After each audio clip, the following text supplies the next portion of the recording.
What's going on, people? How are you all doing today? Thank you for joining us and welcome to episode 16. I can't even believe it. That means 4 months. Holy smokes. For no particular reason, with myself, Kerri Lewis, who is a speaker and coach on all things mental health and addiction recovery and energy, and Yankov, hypnotist and really super knowledgeable about energy and mental health and how to take care of yourself as well. So thank you guys for joining. What's up, Yanko? What's up? What's up? I'm really excited. I didn't realize we got to episode 16, which is very exciting. We keep cranking them and they just keep on coming, and it's exciting. We don't have a guest today, but that won't stop us from having a great show and talk about anything that inspires us to talk about. So, Yeah. yeah. And, so I'm coming in from Boston, and I think, there's two things that come to mind when I think about this conversation and our show in particular is one, the critical importance of having fun throughout our days. I think so often we overlook how critical joy and creativity and being present in the moment in that joy plays in terms of our overall experience, our mental health and wellness. And so I'm in Boston, having just attended the Celtics parade because they won the championship. I don't really know much about basketball, people. I went for the experience, literally. But still, just being able to allow myself to be present in the moment and feel that energy just it infused me with joy and connection, which helps me show up more present for the show and connect with you. That's right. Crowds tend to do that kind of work. Like sometimes, and I think that's. I might have had a conversation with somebody about it the other day. And we were talking about like how you feeling your own emotions and other things, and yeah, that's how the conversation started. That person went to a EDM concert or something like that in Milwaukee, Wisconsin, I think it Yep. was. Um, and it was like, yeah, like you go in because you tune in with the emotion and everybody, and you feel the bliss and everything else that's going on. Because I was like, isn't it too overwhelming sometimes when you're like in a crowd of people? It's like, hell yeah, man! Like, why do you think people go for those things? It's like really enjoyable. Like you get the, like, yeah, The the excitement. Exorcist, yeah.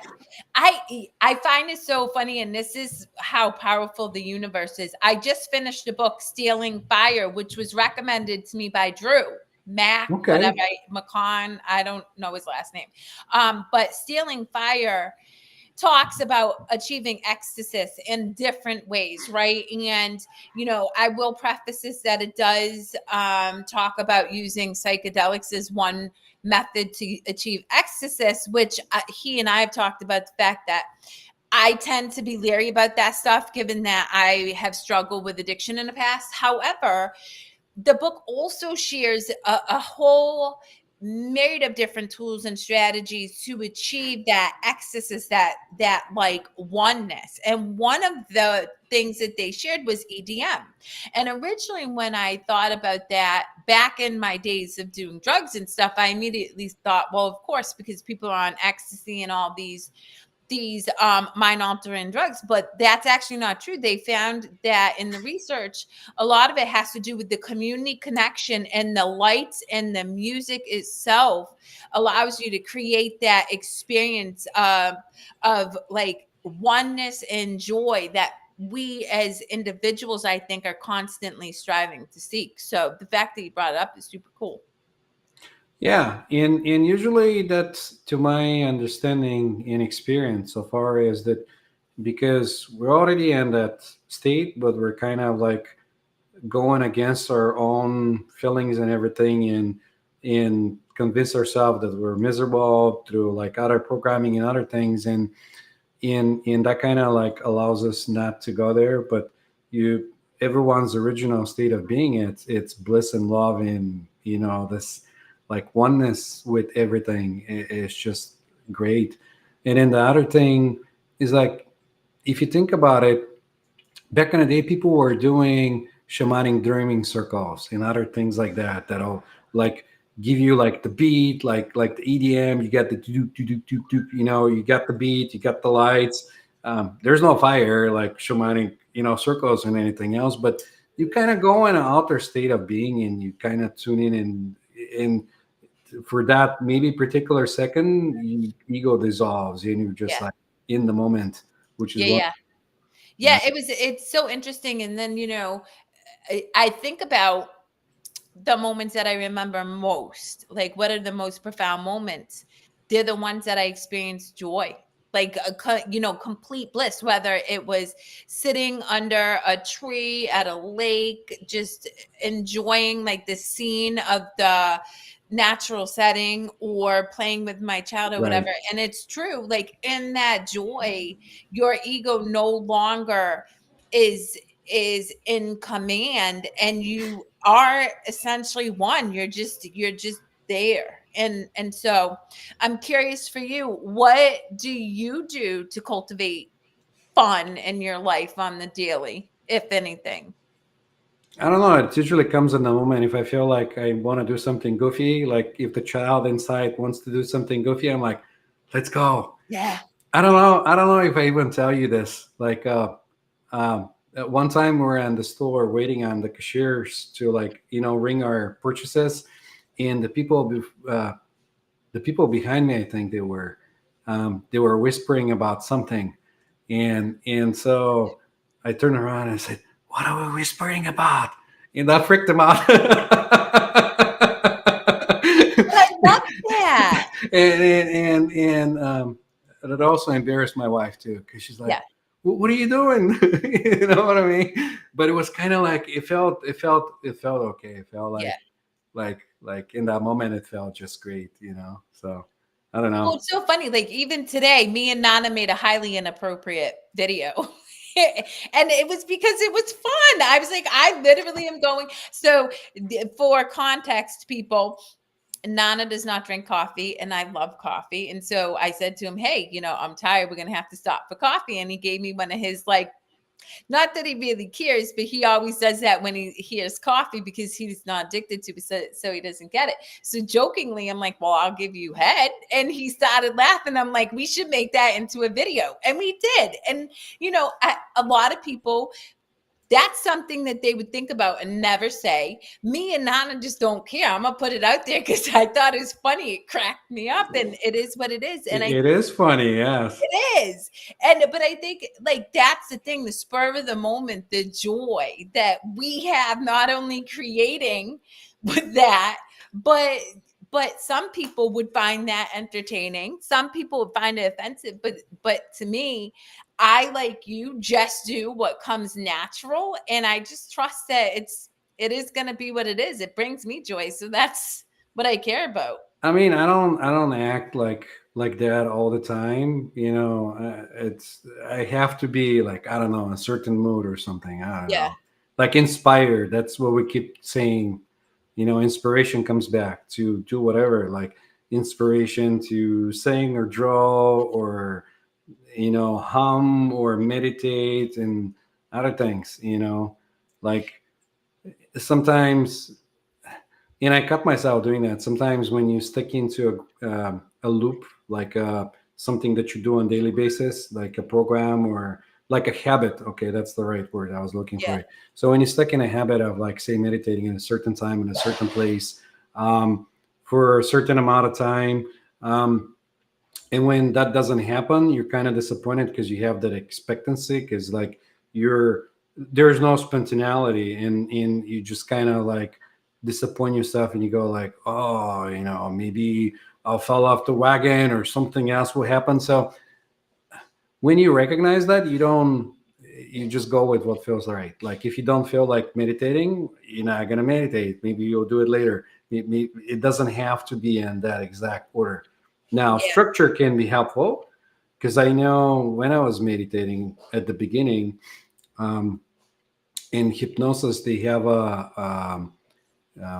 they call that an anchor. Like when you kind of do something with your body, like you sit in a certain position and you keep repeating it, or maybe you hold your fingers like that, and your body remembers. and he anchors it, and he helps you go in that state repeatedly faster every time. Kind of like, in an example, as an anchor will be like going to sleep. As soon as Yeah. your head hits the pillow, your body knows, okay, it's time to sleep, and it turns off. Yeah. So to people that are having like really, really busy minds, that'll be a good thing to start a structure with. But I sidetrack just to you know simplify it a little bit, and say there's no wrong way to do it. Like, you can do it anyway, whatever way you feel inspired to do it. Yeah, I love that you said that. You and I talked offline. I was telling you the other day. I mean, I meditate every single day. And for years, right, I did create that very like systematic, structured routine. And over the course of the past 2 years, specifically the past one, my routine has been less regimented, and so I'm a huge believer in fluid discipline. I tell all my clients, right, I do believe that, discipline is the ultimate act of self-love, but I don't believe that I have to be dogmatic in how it is I show up in my practices, meaning I don't wake up, do X, Y, and Z, but I used to. I needed that. I really did, because I had an addictive mind. I had that monkey mind. But now my anchor is my body, meaning my body tells me when I need to do one of those things, instead of me having to have that Yep. routine so embedded into me. But going back to fun real quick, because I think you're right. It does need to be spontaneous. And for me, I want to actually shout out Nana for that, because I mean, we bring out the joy in each other so well. Like, it's like we're naturally inspired to be ridiculous together, whether we're in a grocery store picking up squash, or whether we're whatever on the streets of Boston, right? And I think that's why I enjoy relationships, for me, that I just have fun, and it just brings me joy, and like there's just I just am. And then of course also being able to say, I mean, even looking at non-assistant, say, hey, I mean, can you record this? And her being like, yeah, I got you guys. And just, that acceptance of, you can be fun and spontaneous and inappropriate by some people's standards, or just real, because most of us think totally seemingly inappropriate thoughts, just most people don't put voice to it, right? um and be accepted, and that really serves me in my life. Like, that's really, really important to me. Yeah, and I think part of that thing comes from like going against uh, like your natural self, if that's the right word to say it. It's like you're getting out of your way to resist your own spontaneity and saying, no, I'm just going to not do it because that's not the right thing to do or whatever. Because the programming and, the way we were up brought and certain ways we're supposed to be and looked over, uh, and that's usually how it is. Yeah. But But go ahead. Sorry. I was gonna say, it when you come to peace with yourself, and that brings me back to the balance. If you balance, there is what you consider bad and what you consider good in your character that you're playing every day. So if you come to balance both, then there won't be anything that your mind won't resist, because that's the job of the mind, to keep reminding you of things and to keep you busy, occupied, safe, so you don't get eaten by a lion. Yeah. Yeah. Well, it does. I love what you said about just being comfortable with yourself. For me, I am pretty fearless. And I show up in whatever way feels right for me, because I've learned that I'm going to attract the people I'm meant to serve, and I'm going to shed the people I'm not. And that's not right or wrong, good or bad. It just is what it is. And if I'm Right. filtering out or showing up and then holding myself back from playing with Nana, or, having a water balloon fight with a 4-year-old or whatever, right? Then, and then I may be attracting people who really might not align with me, but because I'm Yeah. not keeping it Yeah. real, you know what I It's mean? And like, so, yeah, it's like you don't have a target and you just shoot your arrows everywhere, and yeah, there's no aim. You're just like shooting arrows, and nothing gets to where you want it to go because you're shooting in all the directions. yeah. That reminds me of a lecture that I listened to Ramdas, where he was saying that he didn't feel at home because he was moving from hotel to motel to motel, and he caught himself in that thinking when he was walking in the hotel and saying, "Oh, once I'm done with this and I go home," and then he said, "I had to go out because I caught myself thinking then and say, if I don't feel at home in the universe, where am I going to be?" So Mm. then he walked out. He said, and walked back in and says hello and I'm home or whatever or something like that, which was like totally amazing. Yeah, that goes to awareness of our thoughts, which I am, I think the greatest um tool that I ever had or learned was my awareness of thought. Because even if I don't change the thought, right? Even if I catch myself in thinking, wow, I'm not home in this place, and make no changes other than, wow, I just realized I had that thought. Being aware of having that thought is growth, Yeah, because it's now powerful. yeah, right? Yeah, it It's gives you the power. You feel like empowered that like, hey, now I realize that and I don't have to be that way. Yes. Yeah, and for me, like, I know, and I share openly everything with my community. I know that coffee, like, as somebody who has overcome a myriad of addictions and really strives not to be attached to things, I definitely have an addiction to coffee, and I'm aware of it. And I still make a conscious choice every morning to drink coffee because I really love the taste of it, and I've yet to find something that's suitable that is going to replace it. But just being aware of that, I'm honest with myself, and I'm able to ask myself why it is I'm making the choice I'm making. Is it I'm dependent on it because I'm feeling emotional? Am I dependent on it because I just like the flavor? Or is it a habit that I'm used to in the morning? Some of all of that is true for me, really, because I definitely will drink coffee if I'm feeling more emotional. But it's just being able to know that about myself that helps me kind of keep it in check, going from one or two coffees to like a gallon of coffee a day, which is, believe it or not, what I would watch my people that I love drink. So Well, you're kind of lucky in a way because you're in the States and coffee here you can drink by the gallon is not as potent as espressos are in Europe. Because like if you drink 3 or 4 espressos, you're gonna have the jitters. You're not gonna be like, you know what I mean? yeah, Coffee, and and and that's just through my own experience. Because like I experimented with coffee. I used to smoke too.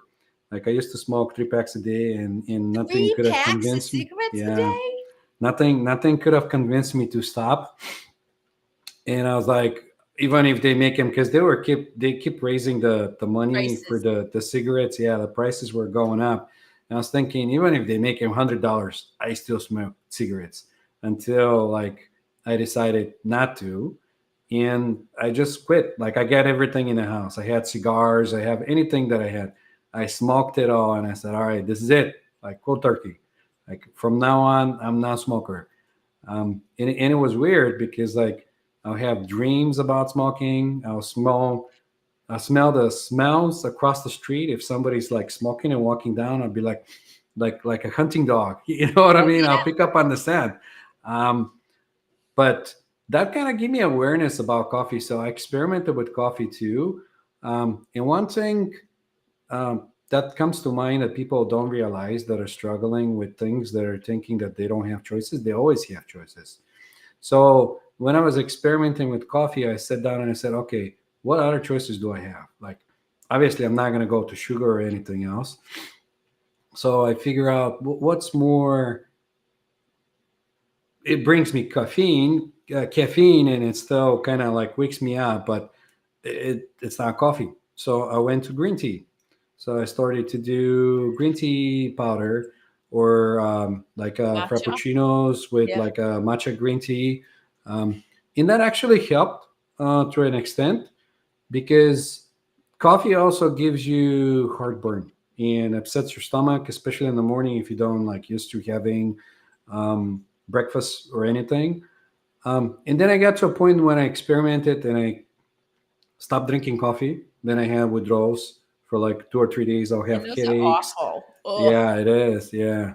And then I'll watch my mind, like how it goes, and try to trick me and says, you usually get this coffee by this time. Why are you torturing yourself? Just go grab a coffee. That'll be good for you. And it'll go away. But it's like the best way I can describe it through my experience is like having a hangover on the next day when you're not like having coffee in the But it morning. lasts for like, for me, it lasted a week when I quit. And I quit for 2 months, but I mean, not to go on a coffee tangent, but the reality is I love the taste of, like, I like it's such a ritual, but I also just love that actual taste of it. So, but it's something we have in common is I smoke too, and I quit cold turkey after 14 years of smoking. My Ah, I grandmother, didn't know that about you. yeah, my grandmother bought me my first pack of cigarettes when I was 14, I think. She was really good for getting me my cartons of cigarettes and Coca-Cola. God love my grandmother. May she rest in peace. She's one of my people. But yeah, I quit smoking cold turkey after a crazy experiment on LSD, interestingly enough. And I just felt my lungs collapsing. And I said, oh my God, I'm going to die from smoking. So I quit and I just never smoked again. And that was after being heavily addicted. Like, I've been around cigarette smokers and smoking for so long. But, the will, I wasn't aware at that time. It was pure grit. I didn't stay aware of like how my behaviors were when I was quitting. I just remember it took an incredible amount of willpower to quit smoking cigarettes. But coffee still is like, that's a beast. I didn't have the headaches quitting cigarettes that I have with quitting coffee. Yeah, coffee is tricky, um, especially if you experiment with like obviously when you quit smoking, your taste buds are back, and you get greater taste for foods and everything else. In coffees, they have that different ways of preparation. They have like a different oils and aromas.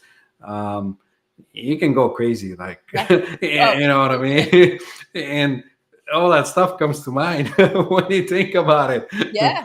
Well, so it's so funny. So going back to having fun, right? Because I think, when we have fun, we experience ecstasy. So we can experience a oneness, which I think is where our drive for addiction comes from, is we feel disconnected and we feel separated. And to your point, we have been conditioned to condition ourselves out of joy. So it is a natural state. But think about it. I can't even tell you how often, even now, I'm like, wow, I'm super blissful. Something's like off. And that is just because, like, or I'll be super blissful and I'm like, oh, I got to do work. I need to go. I'm not being productive. Like, it is like such an embedded belief that Right. I, I catch myself. So, when we're Do you talking, ever do you ever have the feeling that something will go wrong because you're like in that bliss, and it's like naturally thinking, if I go up too much, I'm bound to come down, and yeah. something bad's gonna happen, and you kind of And then, like pump the brakes down, and you're like, oh no. yeah, yep. And then, well, and then of course, because you and I understand power of thought, something inevitably does happen because you've just manifested something to prevent you from staying in that bliss state. But I'm curious. So, like, you kind of touched upon it with coffee, but what I found fascinating about the book I just read, Stealing Fire, is they talked extensively about how companies such as like Coca-Cola and Lay's potato chips and all these different companies are studying the effects that food pairings play on the receptors in our brain that trigger the same experience as having joy or meditating or any of the things that you can do to achieve ecstasy, like having fun. And I think, wow, like that's profound, because if we're not aware of that, then we're naturally going to be leaning into things that create that experience for us, but are super fleeting, right? So today I was infused with this joy and stuff, but because I had that experience, like this joy is cultivated and it lasts a long time. If you create that same experience with a quick, I don't know, eating a bonbons or, you know, drinking alcohol, right now you need to keep chasing it because it happens so quickly. It doesn't have long lasting effects. And that's where awareness is super important, because people have to understand they feel like they don't have control. And it's not that they don't have control, they're just not aware of how big industries are capitalizing on most of our lack of knowledge around how our brain operates. Yeah, I'm actually thinking about making like a short reels and talk about like the daily programming. Because as a hypnotist, people think like, "Oh, you're gonna make me bark like a dog or something," and it's not about that. It's more about dehypnotizing you from your daily trance that you already induce in yourself. So a lot of the times, you hear it on the radio, you're driving a car and you hear something coming along and says buy this product, or like us on Facebook, find us on, and those are direct commands. They don't say if you like to, they say directly like find us on Facebook, follow us on Facebook, like us, direct commands, buy now, and it goes on and on. Not only in media though, it's also in the marketing. Like a lot of people were like when they go on marketing to courses, people tell them how to market and how to do it and how to have like buttons to act and all that. Do you hear that? Our show. Ah, my little guy. Is he not allowed to join the show? No, he's Okay. supposed to do something right now, so no. So he's trying to avoid what his responsibility is. Well, you know what though? I think, yeah, so interestingly enough, to your point, I think one, you should absolutely create reels on that, because the lack of knowledge around that is pretty wide. And secondly, you know, there was an example in the book that you just said, where the company Jeep created this wild experience at a big festival, right? You had this Jeep, you got to go off-roading in this mud patch, whatever. There was music, there was lights, right? So it created this experience in your head. And guess what happened? Jeep sales went way, way up because people associated the Jeep with that one experience, despite the fact that you're not probably going to be like off-roading and experiencing that music and lights and stuff more like most of the time, but it was that. Exactly, because once you create it in your mind and you have the experience, then that becomes your reality. And Yep. it's like you're already having the Jeep. It's like you're already driving the Jeep. You already like not only envisioned it, but you actually get on the Jeep and you drove it. And that's why it's a lot of times salespeople do that on cars. Like they say, take her for the weekend, and if you don't like it, bring her back. No hard feelings. And of course, if you take it for the weekend, you're just gonna bring it back. Yeah, yeah, I totally get it. Yeah, and so for me, I'm very conscious of that, right? And I'll give you an example. We all get algorithms in our social media feed all the time based on our preferences, and mine is all things neuroscience, all that. And I'll watch what they feed me in terms of ads all the time, just to kind of be aware. And so I'll click on it, and then if I click on it once, then I check how many times they display that same ad within a certain amount of time in my feed. And it's extensive. And if you're not aware of that, no wonder you're constantly clicking. And then secondly, that becomes our reality. So we go get the Jeep, but we're not having that experience anymore because it's not the same environment. It's not. So what do? We go for an upgrade. So this Jeep isn't working for me. So now I'm going to go for the next level. I'm going to go get the bells, the whistles. I'm going to have the strobe lights and stuff, right? And that's how we fall into this trap of overspending or addiction, because the original experience is never going to be recreated, and so it misses the mark, and now we keep chasing another experience. Yeah, that's how it usually is, and that's why you're striving for the new model, a new model, and every 6 months you get a new model of iPhone or new model of Samsung or something else. And in your brain, you're thinking, only if I have it, I'll feel happy, and you got that empty happiness for like, I don't know, 15 minutes, maybe a day or two. Yeah, and then you could hit click again to buy the next thing. And speaking as somebody who, I tell my community all the time, guys, I was a compulsive shopper, like compulsive. I worked in a clothing industry. I worked for Nordstrom, where if you go around Nordstrom, there are people who are dressed to the nines. They have the best perfumes and stuff. And I had access to it. I had discounts. I still to this day have 20 leather jackets and unbelievable amounts of leather boots in my wardrobe. Everything else I got rid of, but I love leather, so I kept it. But the reality is, I was working so much because I didn't have a sense of self. I was striving to be worthy of love. I was miserable because I didn't love working so much. And so I would get that quick dopamine hit every time I saw something nice and shiny and new, and I would buy it.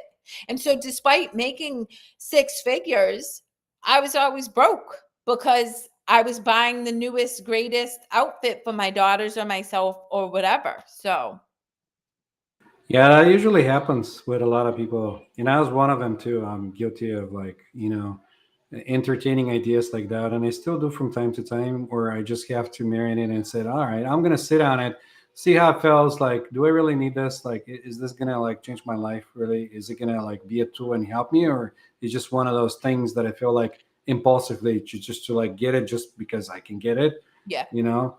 So yeah, it's interesting, but in I gotta tell you, like the other day, I got a call. Like somebody was trying to sell me something in a very sneaky way, and it kind of turned me off. And then towards the end, the guy said, "Did I offend you in some way or something? Like, or how did I offend you, sir, for like not participating or anything?" And I'm thinking to myself, well, first of all, you lied to me right straight up at the beginning. He said, "Oh, we're doing a survey. Like, we'd like to ask a couple of questions." And I said, "All right, I don't have much time, but I'll participate in your survey." And then he started to ask me weird questions and said, "Well, how is this related to a survey or anything?" And then he said, "Well, I'm not going to be able to," and this is the giveaway. He said, "I'm not going to be able to help you if I don't have all the information." And I say, "Hang on, I thought we were doing a survey. How is this becoming from you helping me into like a survey to you helping me? I didn't ask for your help. You called me up, and then you lied to me." And I got turned off by the whole thing. And I said, "You know what? Like, I don't have time for this." Like, and then the guy get kind of like I don't know. I didn't offend the guy. I like to think that I didn't offend the guy. But then he said, "How did I offend you, sir?" or something. Did I said something? And I said, "No, no, no. It's okay." I said, "You're just doing it wrong."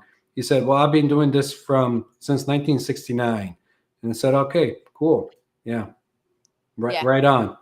Have a nice day." Yeah. Well, it's so funny. That remi- that the that reminds me of the Google ads. I can't even tell you how many calls I get for you need to register your Google business on whatever. But there was a time like that I took the call, and much like you, this guy was dishonest. And I said, "Listen, I really feel like I mean, I speak my truth. Like, I call a spade a spade." I was like, "You're very misleading and this is very unprofessional." And he was like, "And you're supposed to be a coach and da da da da." And I'm like, "Yeah. And I'm really good at what I do because I'm calling you out on the fact that you're misleading." It's simple as that. Um, But yeah, I don't know. I really try to be hyper aware of my response because, again, if I'm emotional or whatever, I like you, I might be thinking impulsively to try to fill a void or whatever instead of sitting in that emotion to navigate it and move through it. And so I really try to like just get curious about why it is I'm being called to get the latest whatever or do this or whatever. So, Yeah, and the only reason I'm bringing this up is because like people are not aware. Like if you look around, if you just like watch one day, what are you listening, what are you consuming, like media wise, so social networking, like what other people are doing, you're gonna realize that you're not even living your life. It's like you're following orders from everything that's happening around you. You're just kind of like going on autopilot. yeah. And that's the Well, only I mean, reason I and brought it up, though.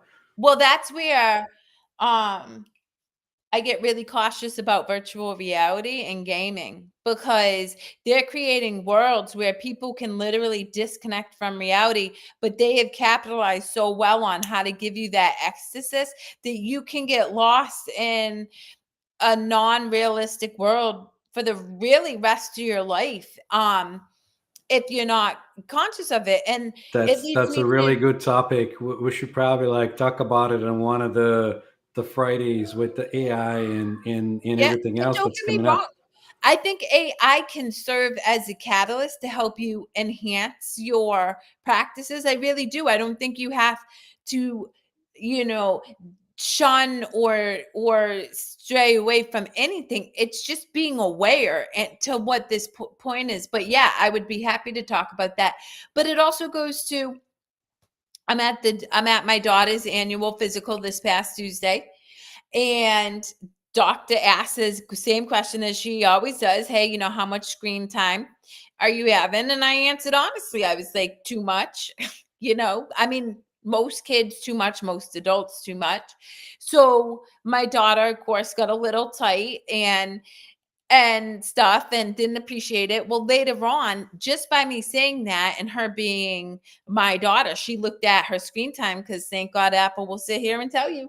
And she was shocked to find out how much screen time she had. Now, do I think that kids in my kids' generation, my children included, are addicted to their screens? 100%. Absolutely. However, the fact that she was aware of that, then she could make a different choice.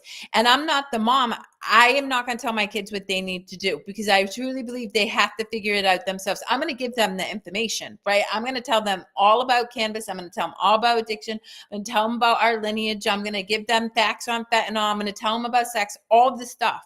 But at the end of the day, if I try to control their behavior, right, they're going to be resistant to it. They're going to do it anyway, or they're going to have a resentment towards me that is going to put up a wall so that they don't feel safe to come to me when they actually need me. And so all I said was, you watch too much TV. She looked at it and she came up with her own plan of action to cut down screen time. And hey, maybe it's 8 hours this week and 7 next week. I don't know. But the fact is she became aware. And because she was aware, she then could make a different choice. And that's coming all down to awareness. Like really, that's all it comes down to. Like you play with your awareness because like the mind, it's a tool. I love Oh him. He's no, persistent, just like me. he's persisting. No, The no, mind, the mind, the mind, the mind. It's a tool, yeah, so that it always project like thoughts to try to project your predict your future or past, and it keeps you out of like the now. yeah, So when you have the awareness in the now, then something else is happening. Totally yeah. different story. Which is really why this goes back to how we started the conversation. When we're having fun, you're generally in the now, right? Because if I'm painting or if I'm whatever, I am just in the zone and I'm not worried about my past and I'm not worried about my future.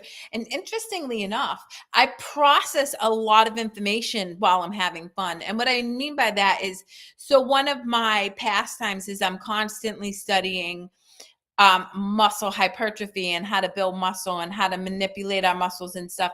So I could read an article or whatever and then put it down and just let it go. And then I'll go do something completely fun, like start coloring or, hey, and all of a sudden something will click and I'll put pieces together from what I learned earlier in my head just by playing and not even thinking about it. I'm just and then I have an insight and I'm like, oh crap. And then I go back to playing.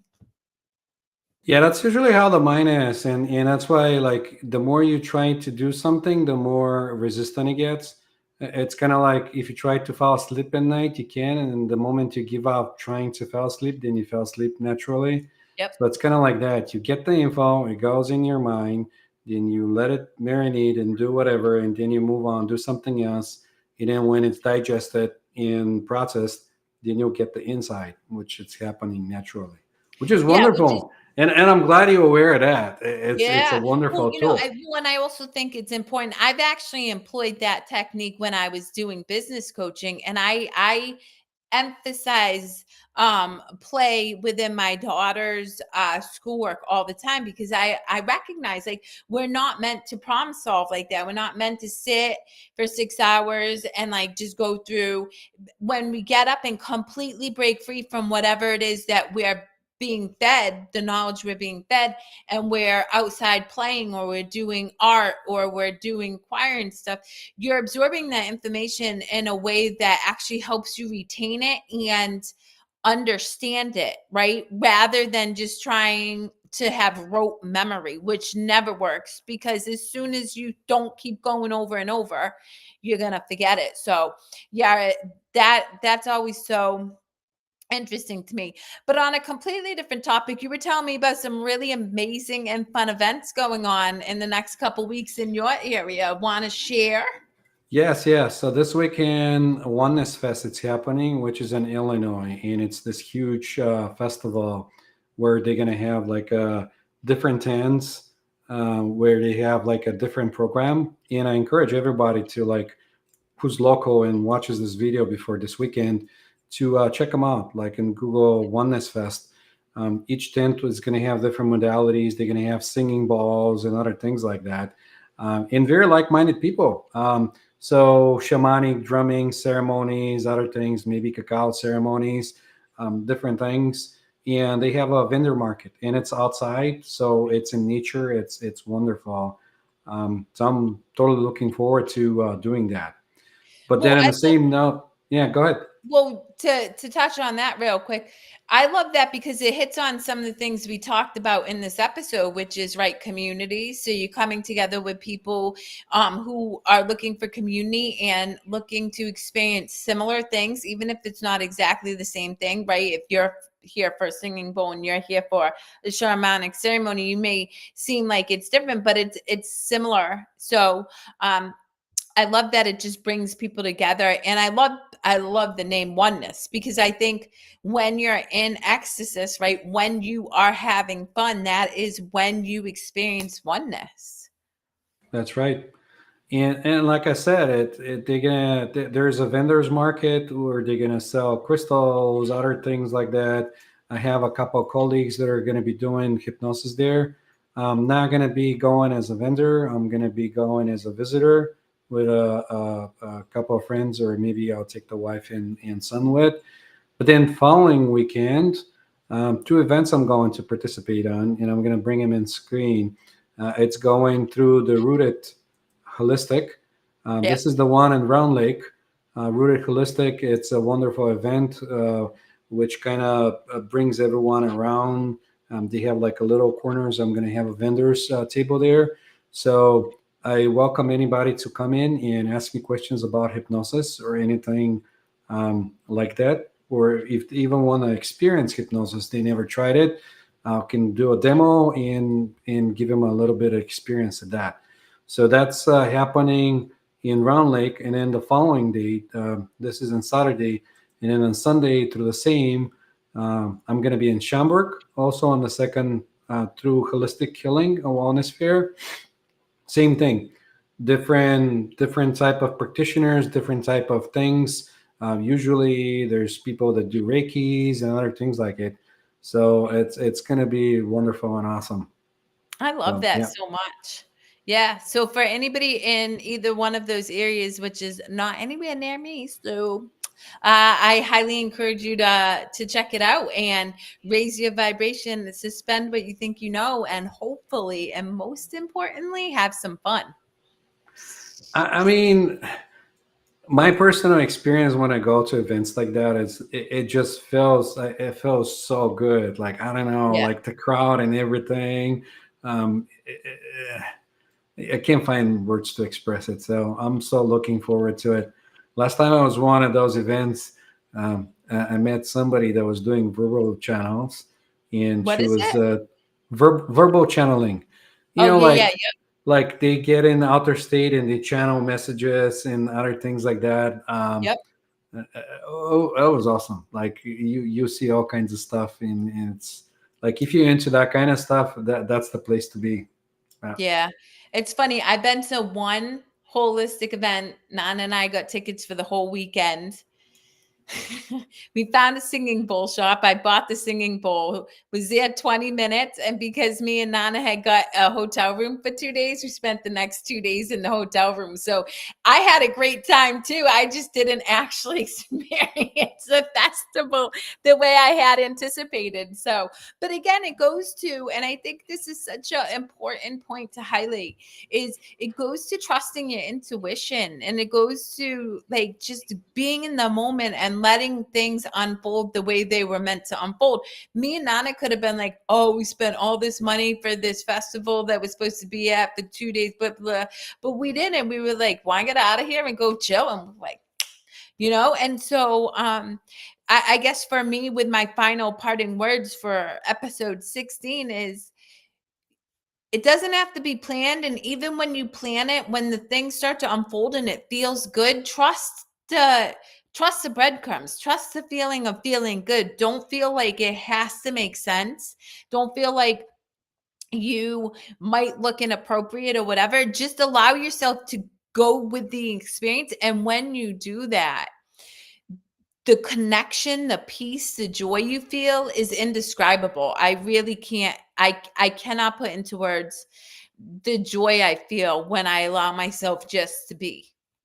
It's not only you; it's everyone, and everyone has the ability to do it. We just don't do it. Right. It's because Yeah. it's a permission. It's just like yeah, you have to give yourself permission, or what's the word for it? Not blessing, but kind of like be good to yourself. Yeah. Yeah. Yeah. So Any parting words? that was gonna be it. Be good to yourselves. Find out who you are. Find out truly who you are. What do you stand for? And don't be scared if those things change a little bit because we're kind of lost and we're all finding our way home. So Yeah. don't feel discouraged if you say, "Oh, maybe I'm doing this wrong," or "I thought this was me, but it's not me. But is this really me?" Like find out who you really are and then make a peace with it. Yeah. Well, and who you are is different every day, right? Like in every moment we have an opportunity to be different because our experiences are shifting and changing. But I think ultimately what it comes down to is be curious, which I say every episode almost, and I'll always continue to say it because it's such an important mindset to have. And also, what you touch a lot about is awareness. Just start to get curious and aware of even just one habit. Why is it I drink coffee in the morning? Is it because I love it? Is it because I need it? Is it because it's just what I know? Is it, you know what I mean? Just ask those questions, and you don't have to change your behavior. Just ask your question. And in asking that question, you learn who you are over time. That's right. You're 100%. My Cute. friend, it was pleasure vibing with you, and I encourage our viewers and whoever watches in the recording, reach out to us, ask us questions, um, send us your thoughts, your feedback, in anything that really drives you. We're here for you. Yeah. Like in any way we can help, show any, share information or anything. I'm more open to it. I love it. Awesome. Until next time, guys, thank you so much for tuning in to another episode of For No Particular Reason. We will catch you on the flip side, and hopefully, when we do, you will have experienced more fun.